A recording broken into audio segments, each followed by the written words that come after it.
সুপ্রিয় দর্শক মন্ডলী, বাংলাদেশের মধ্যে বর্তমানে সবচেয়ে বড় সমস্যা হচ্ছে চাঁদাবাজি। আর এই চাঁদাবাজদের মধ্যে সর্বকালের সেরা চাঁদাবাজ হলেন চান্দা ভাই। আজ আপনাদেরকে দেখাবো সেই চান্দা ভাইয়ের এক্সক্লুসিভ ইন্টারভিউ। চলুন আমার সাথে।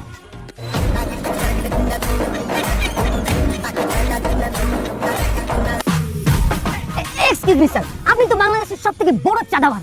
আপনার চাঁদাবাজির সফলতার গল্পটা যদি আমাদেরকে একটু বলতেন। দেখ কি দেবো স্যার? তোরা কিন্তু একদম তলাই মেরে ফেলবো, টাহা দিবি, টাহা দে। স্যার, আপনি মনে হয় কোথাও ভুল করছেন। আমরা টিভি চ্যানেলের ইন্টারভিউর জন্য কাউকে পেমেন্ট করিনি। তোর ইন্টারভিউ জন্য কোনো পেমেন্টই চান্দা ভাই চায় না। চান্দা ভাই এত খরাতি না। তুই যে বাংলাদেশে একটা শীর্ষস্থানীয় টিভি চ্যানেল চালাও, সে টিভি চ্যানেলের উপরে আমাকে চান্দাবাদের কি কোনো হক নাই?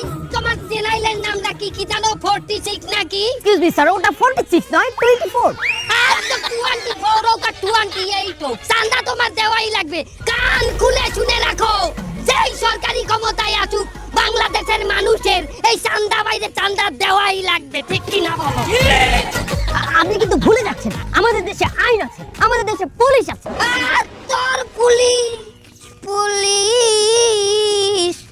হাজার পুলিশ, সকল পুলিশের মরণে স্মরণে। তুই কেন চান্দা নিতে আইছো? সি সি সি রে ননীতি, সি সি স্যার, সি সি। কি বলেন ইন্সপেক্টর স্যার? কোনো চান্দা নিতে আসি নাই। আসছি না, আমরা কোনো চান্দা নিতে আসি নাই। তাই আমি কি চাইছো? সালামি চাইছি স্যার, ঈদের সালামি।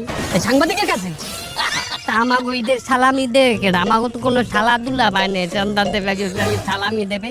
আমরা তো পথ শিশু স্যার, আমাকে কেউ নাই। আছে কম স্যার, আমাকে কেউ নাই। আমি হলাম জিন্দালা কাটিস না রে জংলার বান। এ জংলাই ভাই কাটবুকে থানায় নাও, নয় কাটবু। এ প্লিজ আমাকে ক্ষমা করে দাও।